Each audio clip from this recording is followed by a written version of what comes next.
BSides DC 2017 videos are brought to you by Threat Quotient, introducing the industry's first threat intelligence platform designed to enable threat operations and management, and Data Tribe, a new kind of startup studio co-building the next generation of commercial cybersecurity, analytics, and big data product companies. Well, hello folks. My name is Ajit Tyagarajan. I am at Atomic Mole, and I'm going to talk about PATRIOT, which is perceiving advanced threats by rogue IoT. Here's the obligatory about me slide. I'm currently the CTO at Atomic Mole. We're a small cybersecurity company doing IoT threat detection.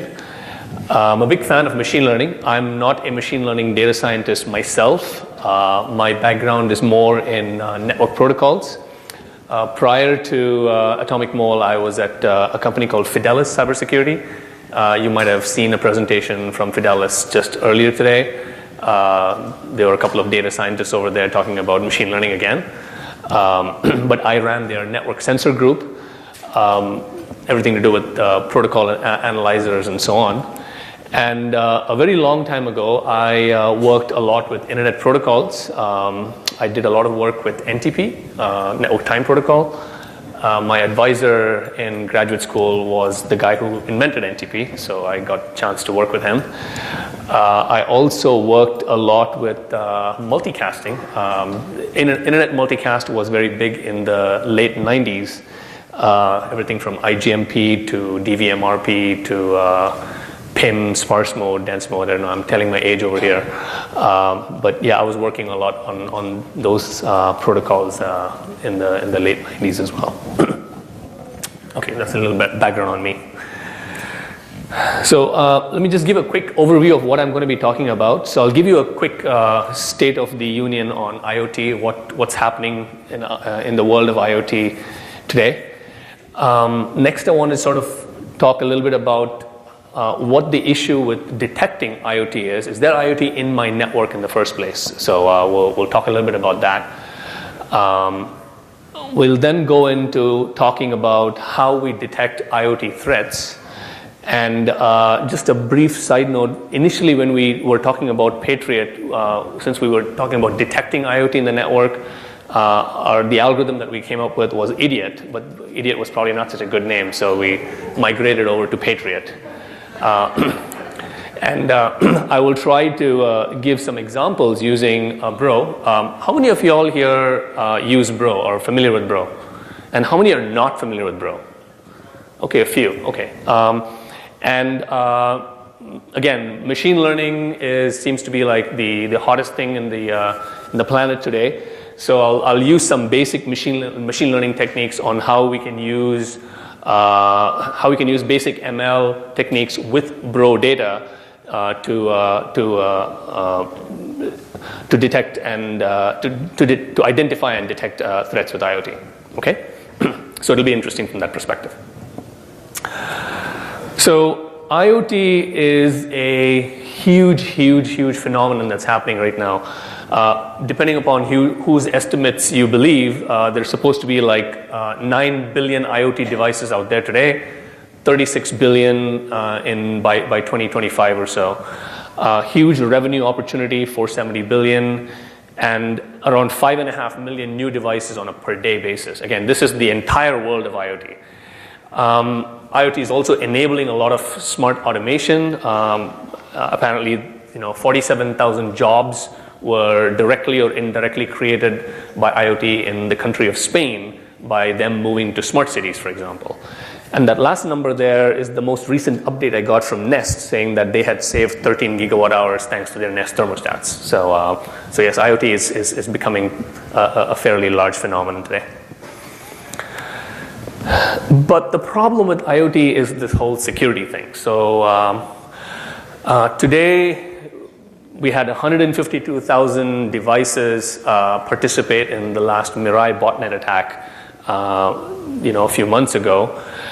70% of IoT devices are supposedly vulnerable. If you go to the IoT village over here, the guys will say it's pretty much every device.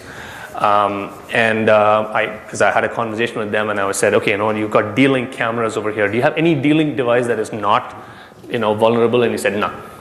So highly vulnerable set of devices that are being sold out there. There were nearly 8.5 billion devices potentially affected by the most recent Blueborn Bluetooth vulnerability.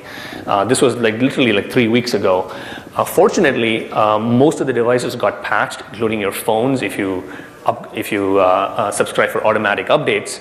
But there were a lot of unpatched devices as well out there. So if you have this Bluetooth capability on your IoT device and you know that you haven't patched it, I recommend that you do. And the other big issue with IoT is just visibility in your network. A lot of administrators are just not sure how many devices there are in my network in the first place, and so they maintain a very tight control of what they can and cannot implement in their enterprise. But some of them are more lax, and for them, the ability to gain that visibility is very key. And of course, there's a huge problem with personnel. We just don't have enough people to sit and help with analysis and with security issues.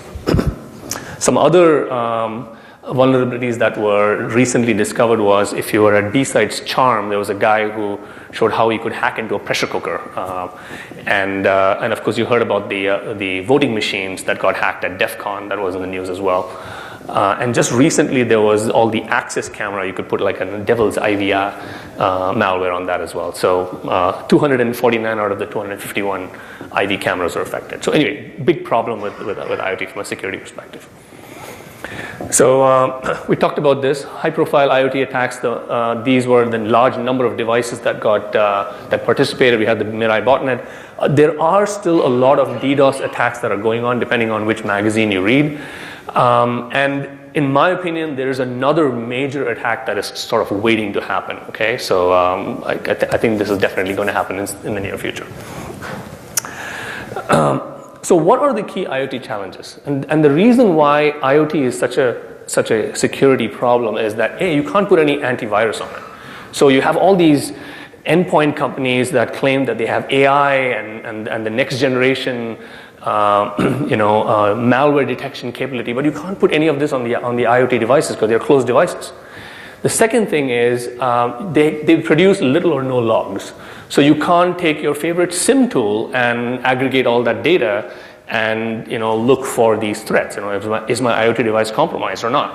So those are the two major issues that companies face from deploying IoT. And of course, if you're a lax company and you allow for devices to be brought in and randomly connected onto your Wi-Fi network, then you have a BYOD problem as well. So those are some of the key IoT challenges. So from IoT security and what do you need to do? You have to sort of consider yourself hacked, in which case you need sort of the tools to detect whether any of my devices are hacked or any of my endpoints are hacked, and you need to have multiple layers of defense as well. There are a lot of solutions out there that are perimeter solutions, so they monitor your traffic going in and out of the organization. Highly recommended that you get one of those perimeter solutions. And then now there's a flood of edge detection solutions as well. Solutions that will look at your wireless LAN. There's WLC, wireless LAN control protocol. They will monitor all the logs from those protocols to tell you whether you have authorized devices, unauthorized devices trying to do IV attacks on your network and trying to gain access, et cetera, et cetera. So you need a combination of both perimeter and edge detection in order to sort of, make sure that your life is sane going forward. So one of the things is, so yes, you need a lot of monitoring and visibility tools in order to manage IoT devices if you are deploying IoT. So from a network administrator's perspective, what are their wish list items?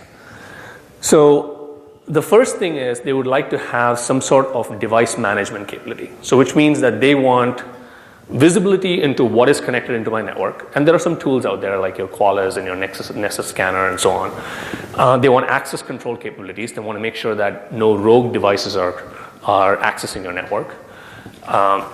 And then once you have that sort of figured out, then they need the ability to figure out, okay, are these devices that are connected to my network posing any risk for me?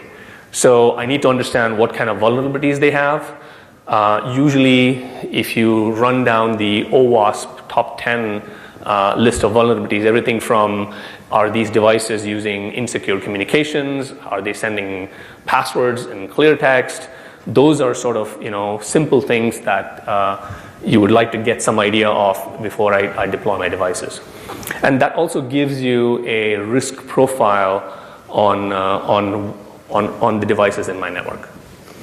Then once you have that, then you want to go to the threat detection component where you want to see if these devices are potentially compromised or not. Okay, and if they are, what can I do about it? Can I get notified? And how soon can I get notified?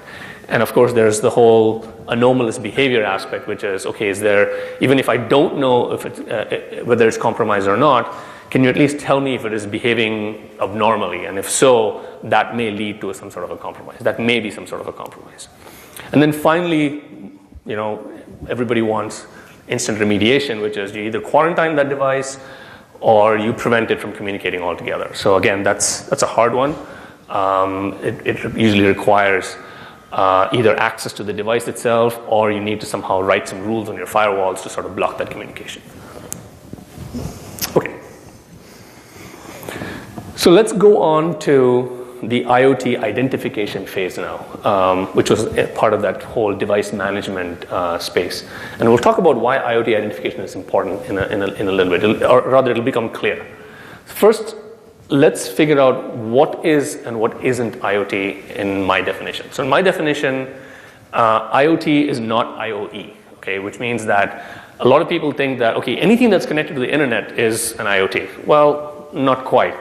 We want to distinguish between devices that exhibit autonomous behavior and devices that are sort of controlled by human behavior.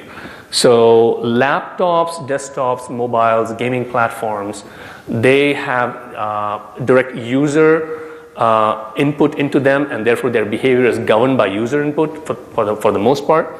Whereas IoT devices like your Nest thermostat or your wall switch will react to a user input, but then for the most part operate autonomously.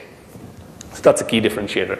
And this also becomes very clear if you look at industrial automation and sensors in the county for collecting rain data and weather data and so on and so forth.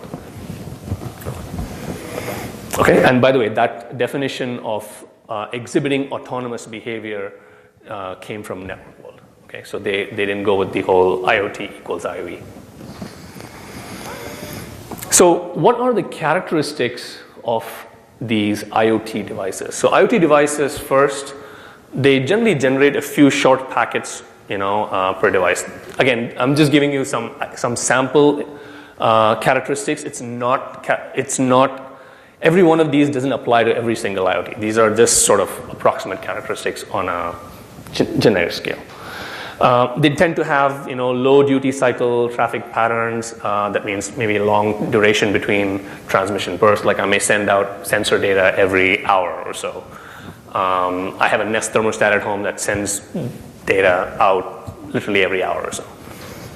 And the traffic patterns have small statistical variations with them, which means that there's a lot of periodicity involved in these traffic patterns.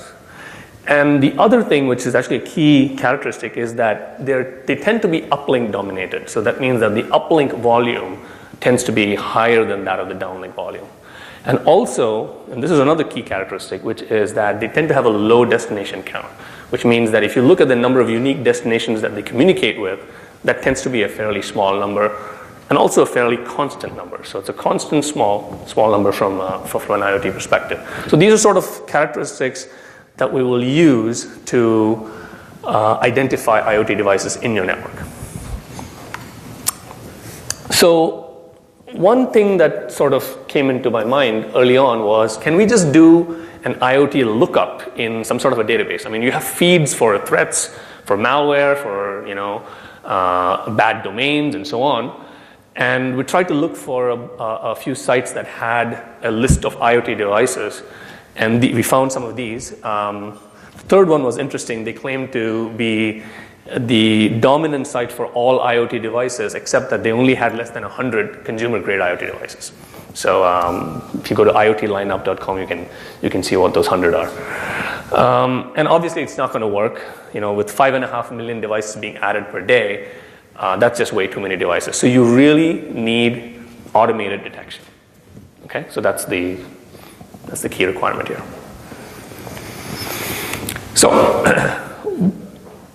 enter Bro. So we can start using Bro. Bro is the previous speaker also mentioned Bro. Bro is a network monitoring software. You can run it on a VM. There are appliances available as well. And it essentially collects session metadata from all of your traffic. And depending upon where you place your Bro sensor, you can either collect session metadata of devices communicating with the internet, or even inside your network as well. So it really depends on the position of your Bro sensor. So the idea is that if you're trying to do IoT detection using Bro, you try and get as much good data from your Bro sensors in the network, and then maybe you can identify which one of those are IoT devices inside that. You may already know some of the IP addresses assigned to those IoT devices. Maybe they have a DNS name inside your network, and that's one way to identify them. And then you can write some rules to detect each type of IoT in your network. So you may say that, okay, if it is this IP address, and if it is communicating with these endpoints, then boom, that's an IoT device. So you can do a whole bunch of if-then-else statements there. But that's hard. That's hard to scale, and it's hard even if you generalize to some of the characteristics that we gave earlier. So what you can try and do then is, what if you were to introduce some machine learning into this whole process? So if you were to look at IoT detection using Bro and machine learning, now your procedure looks somewhat like this, which is you still get as much good data from your Bro sensors in the network. You can identify your known IoT devices in the network using the techniques that I mentioned before. But now what you do is, with machine learning, is you start labeling your traffic. So you start labeling which of my devices are IoT and which are not. And then you run a preprocessor on that data to see what are the relevant features. And then you apply some domain expertise to get what is called engineered features, and we will talk through these in the next few slides. This is just a summary. Apply some suitable machine learning supervised algorithm to the data, and then you see how good your results are. Okay? And of course, at the end of it, you have to continuously kind of tweak these parameters to see if you can get better results. Okay? So what does Bro data look like? This is sort of just a dump of some Bro connection log data. It has multiple fields, usually source port, destination port. These are all TCP connections. And okay. So as I said, your first job is to figure out which one of these. Oops. Sorry, it got messed up here. It's not displaying properly, but anyway, you will see some of these IP addresses are IoT and some are not, and your idea is to just go through that. Once you figure out which IP addresses are IoT, you can just run a little script that will add that label into to all of your data. Okay.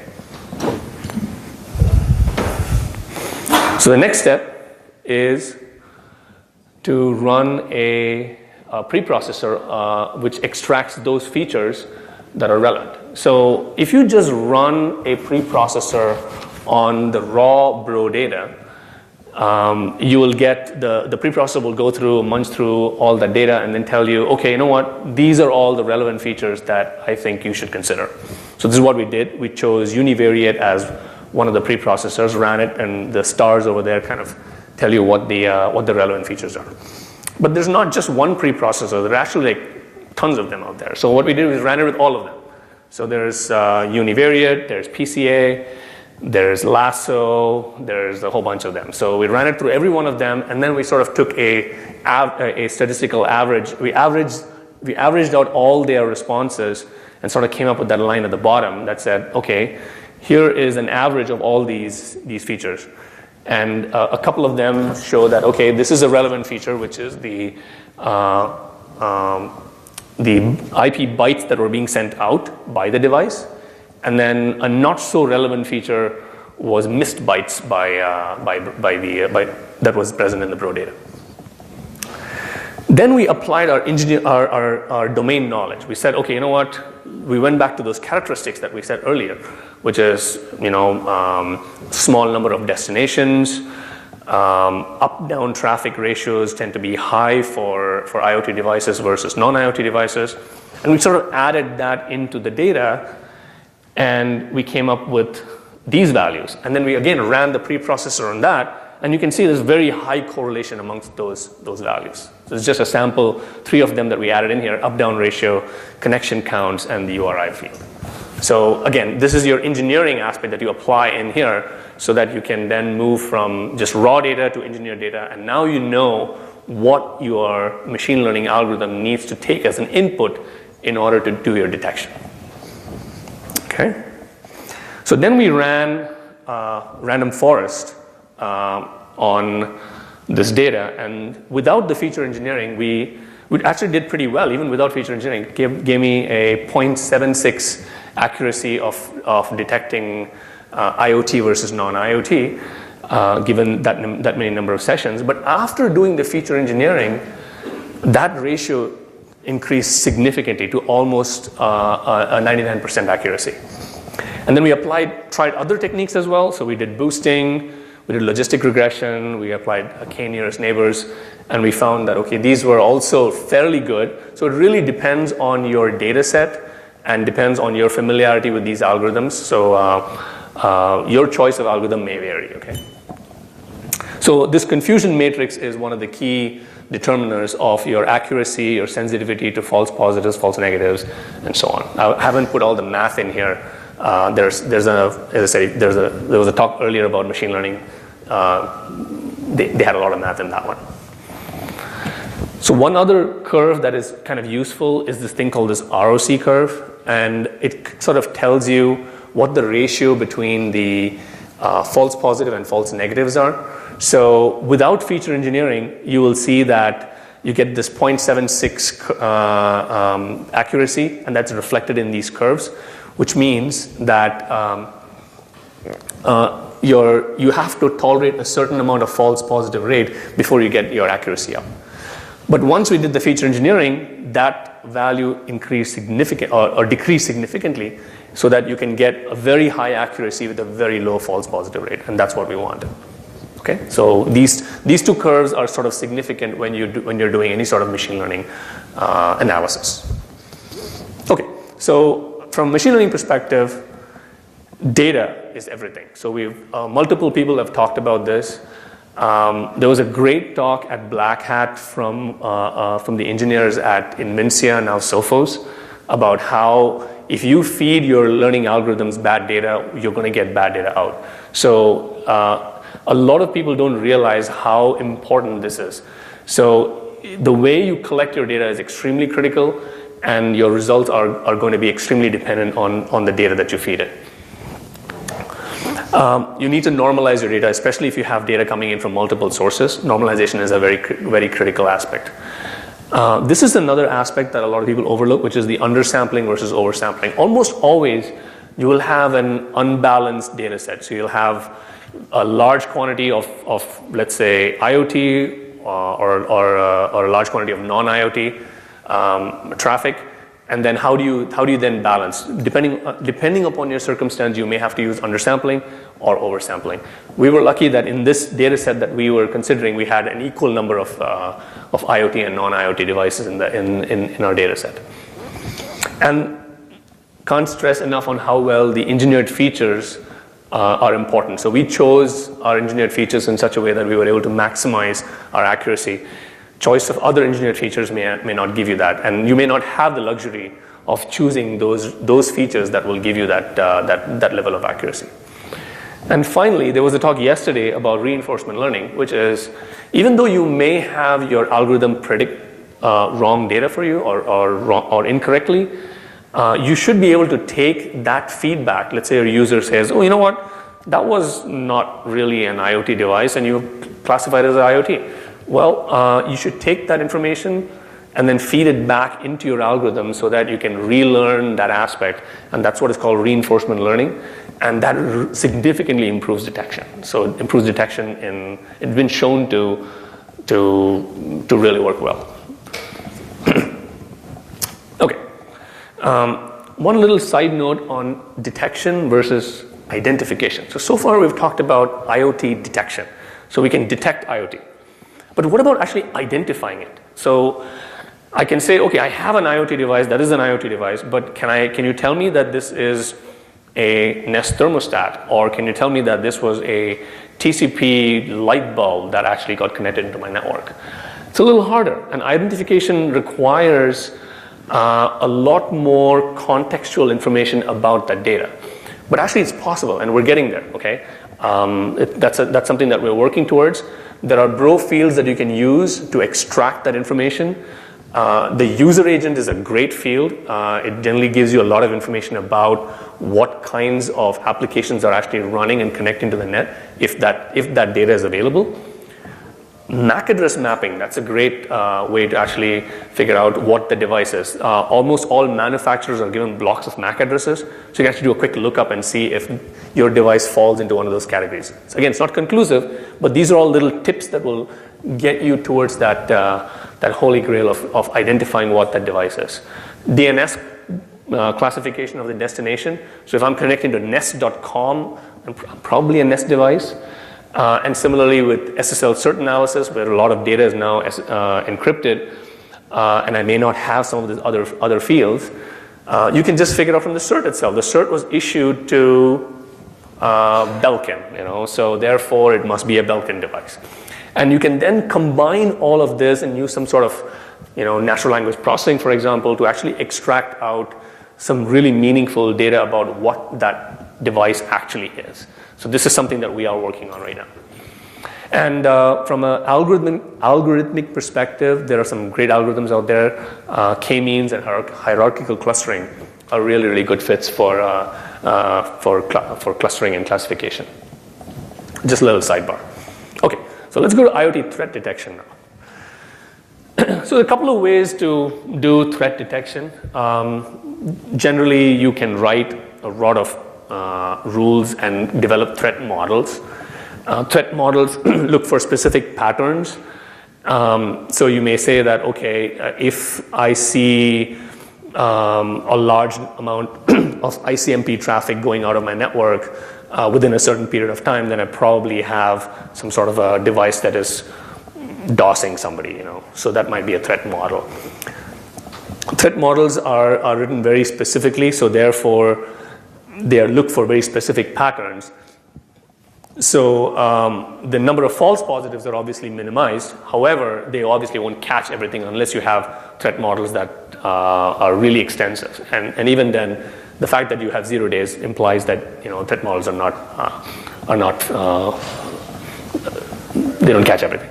So the other option is anomaly detection, and there are a lot of solutions out there today that say, okay, you know what, we will tell you every single anomaly that is in your network. But the problem with anomaly detection is that you get a lot of false positives, and so you need some sort of a person or some sort of a tool to go through those false positives and figure out what is really a threat and what is not.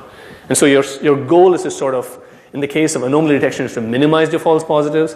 In the case of your threat models, is to sort of write enough models or find ways to encompass a large number of threats so that you get less number of false negatives.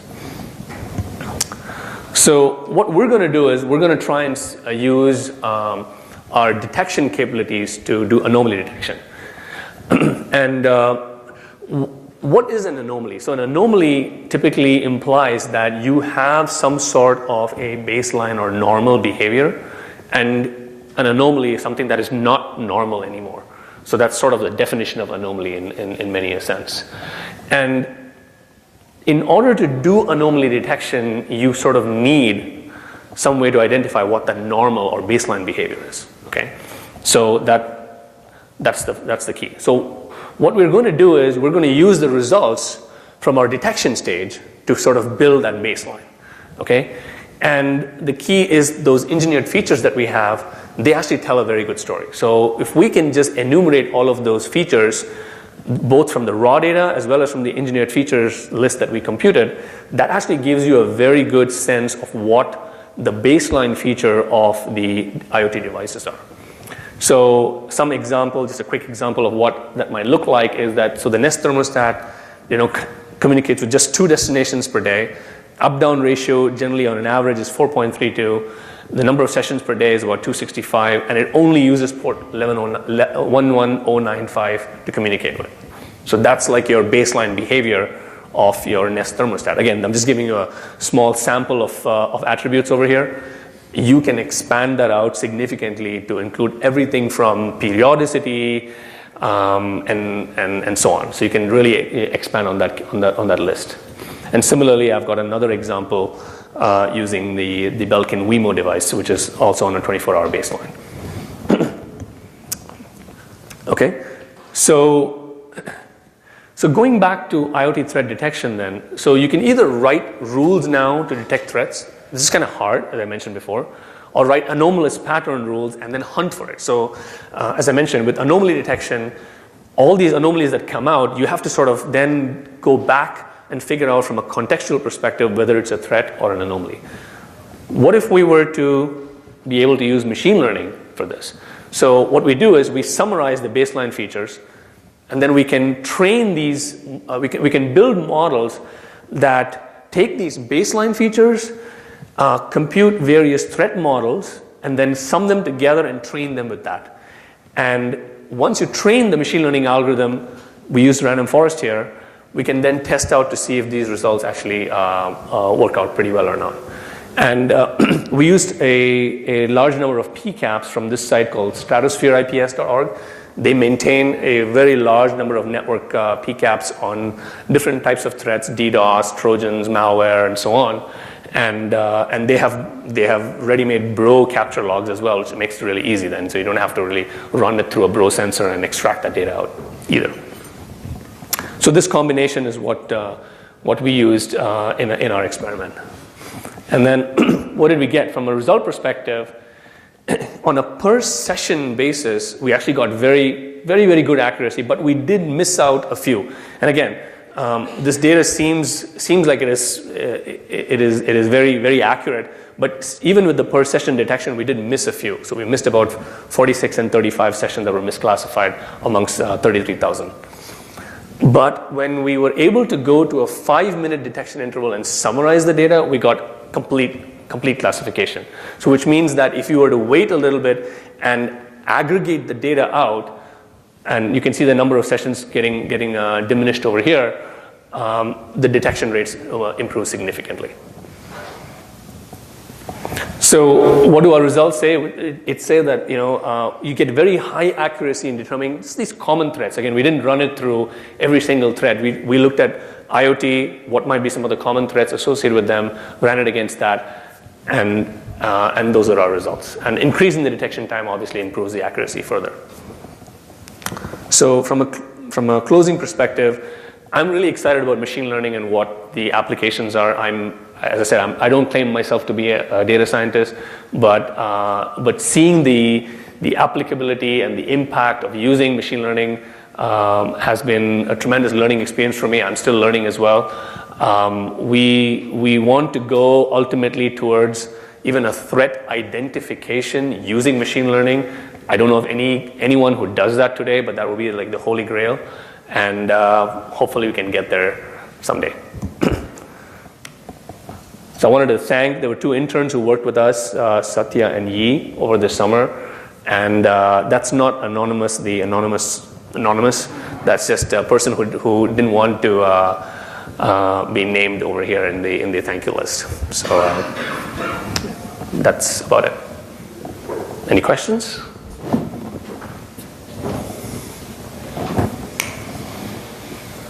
Yeah. What's the source of the data? Where did it come? Okay, so the source of the data was a data set from one of our customers.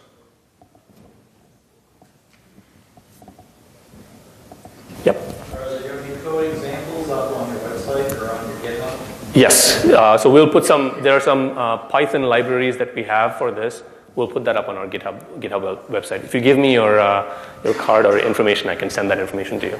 But yes, if you just go search for atomic mole, it's not up there right now, but we'll get it up there.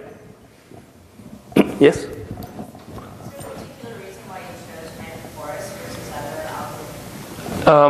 No particular reason. Random forest seems to work well for us with this data set. If you notice, even in the previous, in the detection phase, we did try out the other algorithms as well. Random forest, boosting, k-nearest neighbors, and so on. For some reason, random forest seems to work pretty well. And it's not just me. I think there was a couple of other talks today as well. They all seem to be focusing on zooming in on random forest. I don't know. But you can try others as well. As I said, it is very dependent on your data set and what you're comfortable with. Any other questions? Yes? Of the 33,000 sessions, how many IoT products did you distinguish from? Okay, so there were a total of 18 IoT products and 16 non-IoT devices in the network. 34 in total. Yes? Based on the background of the IoT characteristics that you defined, would it be feasible, or does it make sense to publish them somewhere online, like the original sources that you put that? Possible. There is actually a NSF-funded project at CMU where they are trying to do a behavior classification of all commercial IoT devices. And I think they're starting with like the popularity rather than claiming to have every single IoT. They're just taking like the top 100 popular IoT devices and starting with that. I've been working with them a little bit on being able to take some of their data and give them some of our data as well. So you might end up seeing our data over there. Sure. Any others? Thank you very much, guys.